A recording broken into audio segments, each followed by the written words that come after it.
Ndugu zangu, na wasalimia katika jina la Yesu. Kwa majina naitwa Karen Kimto kutoka Kisii. Na mchana wa leo napenda tuzungumzie kidogo juu ya viungo vyetu ambao Mungu alituumbia. Na kabla sijaanza kuongea, naomba niombe. Baba yetu uliye mbinguni, tunakushukuru kwa mema yote ambao umetutendea. Mchana wa leo tumekuja mbele zako ili tukienda kusikiliza neno lako. Naomba tufundishe kupitia Roho Mtakatifu. Tumejiweka mikononi mwako ili uendelee kutufahamisha sehemu yetu katika siku hizo za mwisho. Tusamehe makosa yetu, tukiendelea kusoma na kuangalia katika maandiko tuweze kupata hekima ya mbinguni. Ni katika jina la Yesu tumeomba na kuamini. Amen. Asante sana kwa nafasi hii ambayo tumepata. Leo hii tutaenda kuongea kiungo kinachoitwa ini. Ini ni kiungo kikubwa zaidi ya viungo vyote vya tumboni. Na ini ina sehemu kubwa katika shughuli ya kugeuza na kuhifadhi proteini nyingi.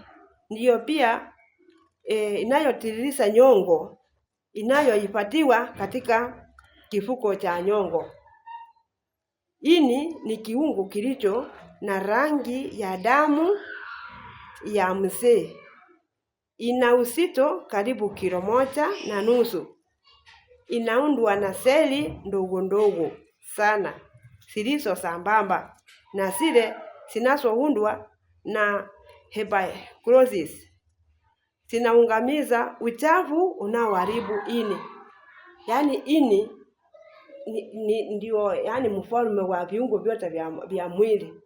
Ndio inageuza damu, protein kukuja kuwa damu. Ndio inatengeneza damu. Ndio inapigana na sumu yote ambayo inaingia kwa miili yetu. Sasa mtu akikunywa sumu inaumiza ini. Sasa ini ndio inatengeneza wale maaskari kwa kupigana na kuhifadhi uhai wa mtu. Sasa ini inaundwa na mishipa ya kurudisha damu ambao imewekwa juu yake. Kuna mishipa pia inayoongoza katika kifuko cha nyongo, damu ambayo ndani yake mna proteini nyingi. Kutoka utumbo na kuelekea ini kupitia mishipa ya kupeleka ili ichujwe. Ini ina kazi mwilini takriban 250. Lakini kazi ya muhimu sana ni ile ya kuhifadhi sukari na kuitumia katika damu. Sasa ndio ina balance sugar in our body, inageuza protein. Sasa ini ina sehemu kubwa na kazi yake ni kubwa kubadilisha protein zitokazo katika chakula tulacho na kuzalisha nguvu za mwili. Inageuza chakula kuwa protein kwa kiwango kinachotakiwa mwilini. Sasa tunapoona kazi yake, ini inavionza protein katika damu. Inabadilisha sukari ya kawaida kuwa sukari itakayo kwa mwilini. Inatengeneza vipurudiso vinavyojenga mwili. Ndiyo inayoweka sukari katika kiwango kinachotakiwa. Ini inabadilisha nyongo zinazotoka katika protein pia usigeuze kuwa sukari ili zisalishe nguvu za kuua sumu inayotembea katika damu.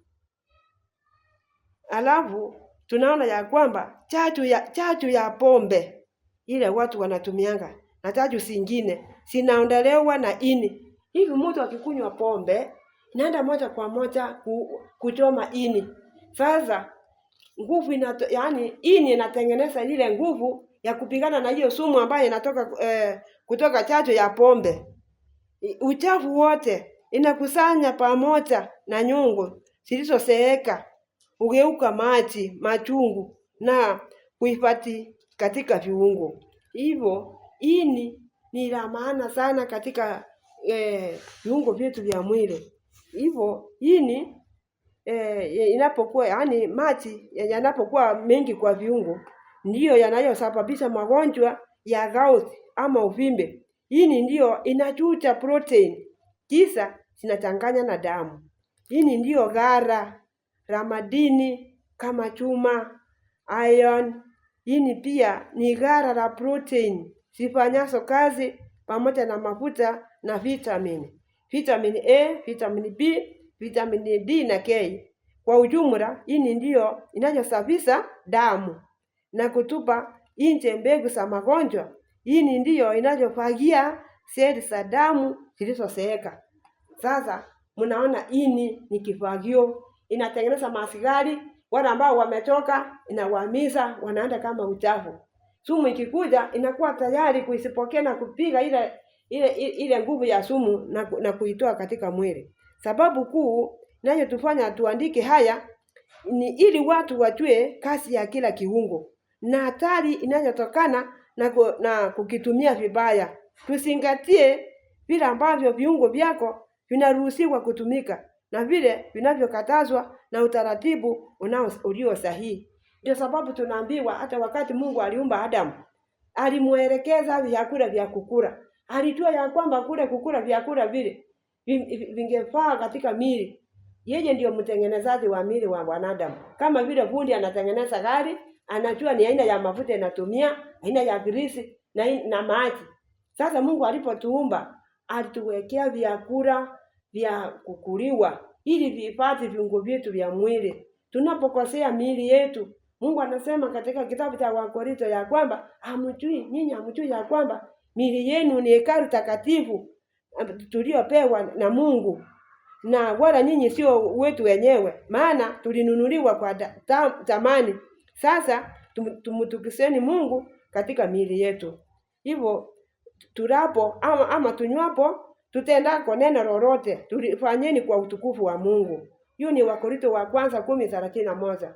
Ndio sababu katika amsho na matengenezo ni kazi yetu, ni kazi ya kanisa la Mungu kuwaonya watu ni nini wanakula, vile wanafaa, vile wanatembea, na tujue miili yetu tuliumbwa na nini na tunatakiwa tukule nini na vile vya kukulwa na vile ambao havitakiwe kukulwa. Hivyo sababu kuu nayo tufanya tutangaze hii neno na kuandika haya ili watu wajue kazi ya kila kiungo na hatari inayotokana na kukitumia vibaya. Tuzingatie sana yale ambao Mungu ameandika. Hivyo ili tupate afya nzuri, tupate kukua vizuri, tunahitajika kuenenda na sheria za afya. Kuna vitu vinaharibu ini. Pombe ni moja yao, na sigara na majani na kahawa na sukari. Hivi vyote vikielekea kwa miili yetu vinaua zile seli zote za mwili, vinatia sumu katika miili yetu. Sasa ili tupate njia ya kutorokea ni kurudi katika Eden, ni kukula vile ambao Mungu aliamuru. Tukule jamii ya mboga, kila aina ya mboga, kila aina ya matunda, tukunywe maji ya kutoza, na tukikula tukule kwa mpangilio. Tukule tuanzie maji kwanza ya fugufugu, tunakunywa dakika 30 ndio tunaanza kukula. Tukikula tunakula pole, tukule pamoja, tusikule pamoja na maji, lakini tukule vyakula vyetu peke yake, tusichanganye na maji. Ndio usiagiache utakuwa vizuri, kwa sababu tumbo likianza kusiaga linasiaga chakula kwanza. Maji yatangulie yamaliza dakika 30, halafu tukule chakula. Ndio tutapata afya nzuri, ndio tutatukuza mwili katika miili hii yetu. Mungu anasema kwa maandiko, mtu akiharibu hekalu la Mungu na atamharibu. Tuzingatie hivi vyakula vya sumu ambayo ambao vinaharibu. Tuzingatie katika kukula kwetu ile chakula ambayo itatusaidia. Kama karoti. Tukitumia karoti vizuri, tutajitumia kwa namna 3. Kuzitafuna mbichi, kuzila zikiwa zimepikwa au juisi yake. Tukikula itaweza kutusaidia, itaweza kusaidia ini, itaweza kusaidia kuponya magonjwa kama ya ulcers na vidonda ambao vile tunapata katika mfuko wa usiagiaji, ili tutengeneze damu ambao itatusaidia kupigana na magonjwa. Inatufaa tuepukane na vyakula ambao viko na sumu. Tukule carrots, tukule beetroot. Beetroot inaweza kunywa juice yake, inaweza kuliwa mbichi kwa kuchanganya na limau na mafuta ya mizeituni au alizeti. Inaweza kupikwa kwa muda wa saa nzima. Inatibu magonjwa mengine pia kama vile wenye upungufu wa damu, choo ngumu, inayoongeza hamu na chakula na ni kinga ya kansa. Inaliwa mbichi, inatibu tumbo, inafanya kazi kwa udhaifu, inatibu vitundu vya pua, yani sinus and bronchitis na ni kinga ya kansa. Alafu na kitunguu maji. Tukikila kikiwa kibichi, kunywa juice yake, inapatikana kwa kuchemshwa kwenye maji. Wakati huo nguvu zake zinapungua na isizidi dakika moja tangu muda ule imeanza kuchemuka au ukileweka majini. Hakika kikikuliwa kibichi kimoja katika pilau moja kwa muda wa masaa mengi, unaweza pia kuitumia mchanganyiko wake unaopatikana kwa kukatakata vitunguu maji vingi, alafu kuvipika, alafu uvitwange ili kupata donge. Weka vijiko viwili vya asali, pia inaweza kuokwa. Pia inapokuwa na utamu, lakini nguvu zake zinapungua. Kwa wale ambao wana mafua, wanaweza kukatakata kitunguu maji na kunusa harufu yake. Haya yanafanyika kwa watoto wasioweza kutibiwa. Sasa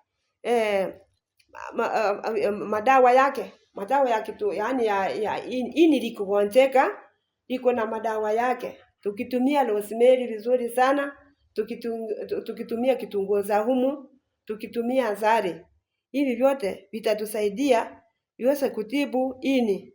Sasa Mungu atusaidie sana tunapoendelea kujifunza ni nini inayofaa kukuliwa na nini inafaa kutengeneza red cells na white cells katika miili yetu. Ulaji bora, tukikula vizuri kama tukikula kitunguu saumu, kitunguu maji, zeituni, ngano, njegere na cabbage ya maua ama matunda, ni vyakula ambavyo vinasaidia sana ili kupata nguvu, na vinapunguza gasi ya damu na kuongeza nguvu za moyo na wenye mapigo ya chini. Tukunywe maji ya kutosha lita 1.5 kila siku.